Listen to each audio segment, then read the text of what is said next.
నిలబెడితే ఆయన రావణాసురుణ్ణి చూశారు.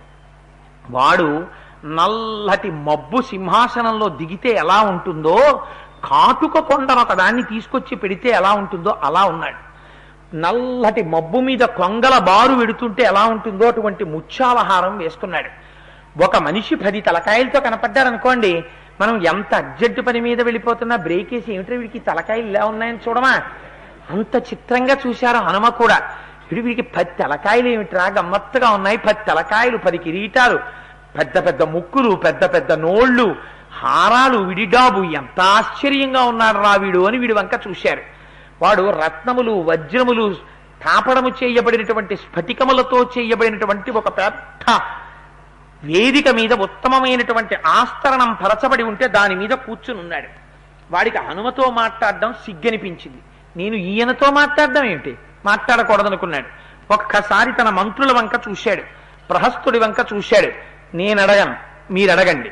ఎక్కడి నుంచి వచ్చాడు, ఎవరివాడు, ఎందుకు వచ్చాడు, ఎవరి పనుపునొచ్చాడు, ఎందుకు నాకు ఇష్టమైన అశోకవనాన్ని భంజించాడు, సీతమ్మతో ఎందుకు మాట్లాడాడు, ఏం మాట్లాడాడు కనుక్కోండి. నిజం చెప్పాడా ప్రాణాలుంటాయి, అబద్ధం చెప్పాడా ప్రాణాలు పోతాయి, అడగండి అన్నాడు.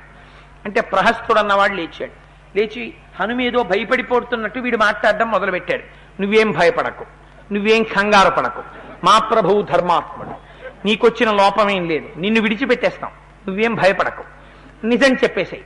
నిన్ను అగ్ని పంపించాడా, యముడు పంపించాడా, కుబేరుడు పంపించాడా, శ్రీ మహావిష్ణువు పంపించారా, ఎవరి యొక్క ప్రమేయం చేత నువ్వు ఈ లంకాపట్టణానికి వచ్చావు, ఎందుకు మా ప్రభువుకి ఇష్టమైనటువంటి ప్రమదావనాన్ని భంజించావు, నిజం చెప్పావా నీ ప్రాణములుంటాయి, అబద్ధం చెప్పావా నీ ప్రాణములు పోతాయి, ఉన్నటువంటి నిజం చెప్పేసాయి అన్నారు.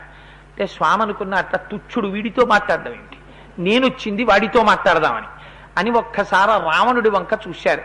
అహో రూపం, అహో ధైర్యం, అహో సత్వం, అహోద్యుతి, అహో రాక్షస రాజస్య సర్వలక్షణయుక్తత అంటారు. ఏమి కాంతి, ఏమి జ్యుతి, ఏమి పరాక్రమం, ఏమి డాబు, నిజంగా వీడి దగ్గరే కాని మహాపతివ్రత అయిన స్త్రీని అపహరించి తెచ్చినటువంటి పాతకం లేకపోతే వీడు 3 లోకములను శాసించగలిగిన వాడు కదా అనుకున్నారు. తన శత్రువైన ఉత్తముడైనటువంటి వాడు అవతల వాడిలో ఉన్న తేజస్సుని చూసి అలా మాట్లాడతాడు. కానీ హనుమ కూడా, రావణాసురుడు కూడా హనుమని చూశారు.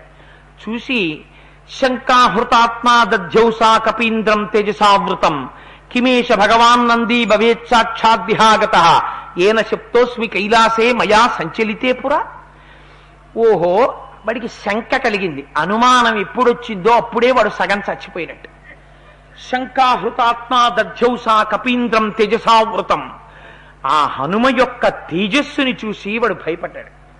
భయపడి ఇది ఒక వానరుడికి ఉండేటటువంటి తేజస్సు కాదు, ఇతపూర్వం నేను జాంబవంతుణ్ణి చూశాను, వాలిని చూశాను, సుగ్రీవుణ్ణి చూశాను, సుషేణుణ్ణి చూశాను, నీలుణ్ణి చూశాను, వాళ్ళెవ్వరికీ ఇంతటి పరాక్రమం, ఇంతటి సామర్థ్యం, ఇంతటి బుద్ధి వైభవం లేవు. ఇది ఏదో మహాభూతం.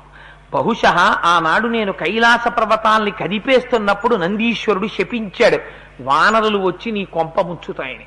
బహుశಃ నందీశ్వరుడు వచ్చాడేమో అనుకున్నాడు. కిమేష భగవాన్ నందీ భవేత్ సాక్షాద్విహాగత ఏన శప్తోస్మి కైలాసే మయా సంచలితే పుర అనుకున్నాడు. అనుకుని భయపడుతూ హనుమ వంక చూశారు. ఇద్దరూ ఉపాసకులే, ఇద్దరూ భక్తులే. కానీ హనుమ యొక్క పరాక్రమం ముందు, హనుమ యొక్క తేజస్సు ముందు ఆయన వచ్చి నిలబడితే ఇంత రావణాసురుడు ఎందుకు పనికి రాకుండా పోయాడు.